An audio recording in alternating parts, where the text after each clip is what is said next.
ಹರಿತೀವಿ ವರ್ಷ. ಏಪ್ರಿಲ್ 20ವರೆಗೆ ನೀರು ಹರಿಸಿದಾಗ ಎಲ್ಲರೂ ಬರ್ತಾರೆ. ಡ್ಯಾಮ್ಗೆ ನೀರು ಆದ ಇದ್ದಿದ್ದು ನೀವು ಯಾಕೆ ಇದು ಮಾಡ್ತೀರಿ? ಇಟ್ಕೊಂಡು ನೀವು ನೀರು ಏನು ಮಾಡ್ತೀರಿ? ಇನ್ನೂ ಮಳೆ ಆಗ್ತದೆ. ಇನ್ನೂ ಎರಡನೇ ಬೆಳೆಗೆ ನೀರು ನಮಗೆ ಸಮರ್ಪಕವಾಗಿ ನೀರು ಕೊಡ್ತಿಲ್ಲ. ನಿನ್ನೆ ಪತ್ರಿಕೆಯಲ್ಲಿ ನೋಡಿದೆ, ಇವತ್ತು ಬೆಳಗ್ಗೆ ಮಾರ್ಚ್ 23ವರೆಗೆ ನೀರು ವಾರಬಂದಿ ಮಾಡಿ ನೀರು ಬಿಡ್ತೀವಿ ಅಂತ ಹೇಳ್ತಿದ್ದಾರೆ. ಇನ್ನು ನಮ್ಗೆ ನೆನಪಿದೆ, ಇನ್ನೂ ಕೆಲವು ದಿನ ಹಿಂದುಗಡೆ ಅಷ್ಟೇ ಡ್ಯಾಮನ್ನು ನಮ್ಮ ಮುಖಾಂತರ ನದಿಗೆ ಇನ್ನೂ ಬಿಟ್ಟಿದ್ದಾರೆ.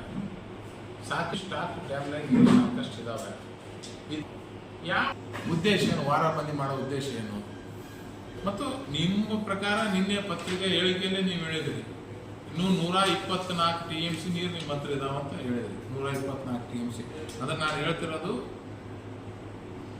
ಈ ಡೆಡ್ ಸ್ಟೋರೇಜ್ ಎಲ್ಲ ಬಿಟ್ಟು. ಆಲಿಮೆಟ್ಟಿ ಡ್ಯಾಮಲ್ಲಿ 123 TMC ನೀರಿದಾವೆ. ನಾರಾಯಣಪುರ ಡ್ಯಾಮಲ್ಲಿ 33.31 TMC ನೀರಿದಾವೆ. ಅದರಲ್ಲಿ ಆಲಿಮೆಟ್ಟಿ ಡ್ಯಾಮಲ್ಲಿ ಈ ಡೆಡ್ ಸ್ಟೋರೇಜ್ 17 TMC ನೀರು ಬಿಟ್ಟರೆ 105.46 TMC ನೀರು ಉಪಯೋಗಕ್ಕೆ ಬರೋಂಥ ನೀರಿದೆ. ನಾರಾಯಣಪುರದಲ್ಲಿ 33 TMCಯಲ್ಲಿ 14.76 TMC ಡೆಡ್ ಸ್ಟೋರೇಜ್ ಬಿಟ್ಟರೆ 18.55 TMC ನೀರು ನೀರಾವರಿ ಉಪಯೋಗಿಸುವಂಥ ನೀರಿದೆ. ಅದ್ರ ಪ್ರಕಾರ ನೀವು ಹೇಳೋ ಪ್ರಕಾರ, ಸರ್ಕಾರ ಹೇಳೋದ್ರ ಪ್ರಕಾರ 124 TMC ನೀರು ಲಭ್ಯ ಇದೆ ಅಂತ ಹೇಳಿದ್ರಿ. 124 TMCಯಲ್ಲಿ ನೀವೇ ಲೆಕ್ಕ ಕೊಟ್ಟಿದ್ದೀರಿ.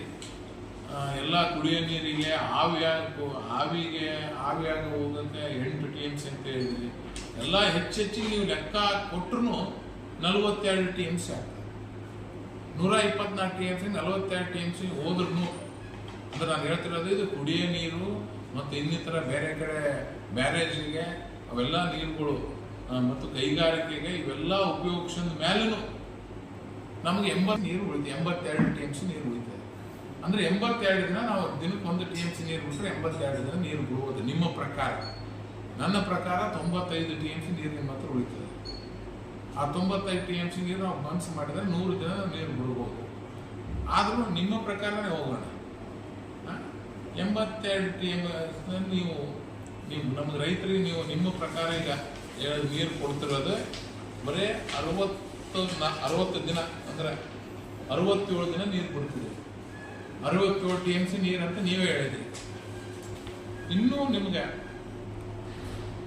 17 TMC ನೀರು ಉಳಿತಾರೆ ರೈತರು. ಅವನು ಏನು ಮಾಡ್ತೀವಿ? ನೀವು ಮನಸ್ಸು ಮಾಡಿದ್ರಪ್ಪ ಅಂತಂದ್ರೆ ನಮ್ಮ ರೈತರಿಗೆ ಎಲ್ಲಿವರೆಗೆ ಸಮರ್ಪಕವಾಗಿ ಬೇಕು ಅಲ್ಲಿವರೆಗೆ ನೀರು ಕೊಡೋಂಥ ಒಂದು ವ್ಯವಸ್ಥೆ ಆಗ್ತದೆ. ಅದನ್ನು ಬಿಟ್ಟು ರೈತರ ಒಂದು ದುರ್ಬಲೆ ಮಾಡುವಂಥ ಒಂದು ಕೆಲಸ ಈ ಸರ್ಕಾರ ಮಾಡ್ತಿದೆ. ಮಾರ್ಚ್ 23ವರೆಗೆ ನಾವು ನೀರು ಬಿಡ್ತೀವಿ ಅಂತ ಹೇಳೋದ್ರಿಂದ ರೈತರ ಗಲಿಬಿಲಿ ಆಗಂತ ಒಂದು ಕೆಲಸ ಆಗ್ತದೆ. ಡ್ಯಾಮ್ನ ನೀರಿದ್ರು ರೈತರಿಗೆ ನೀರು ಬಿಡ್ತಿಲ್ಲ. ಹಂಗಾಗಿ ದಯವಿಟ್ಟು ಇನ್ನೊಂದ್ಸರಿ ಪುನರ್ ಪರಿಶೀಲನೆ ಮಾಡಬೇಕು. ಮತ್ತು ವಿಶೇಷವಾಗಿ ನಾನು ಒತ್ತಾಯ ಮಾಡೋದೇನಪ್ಪ ಅಂದ್ರೆ ಈ ನೀರಾವರಿ ಸಲಹಾ ಸಮಿತಿ ಅಧ್ಯಕ್ಷರನ್ನ ದಯವಿಟ್ಟು ಬಾಗಲಕೋಟೆ ಸಚಿವರನ್ನು ಮಾಡಕ್ಕೆ ಹೋಗ್ಬಾರ್ರಿ.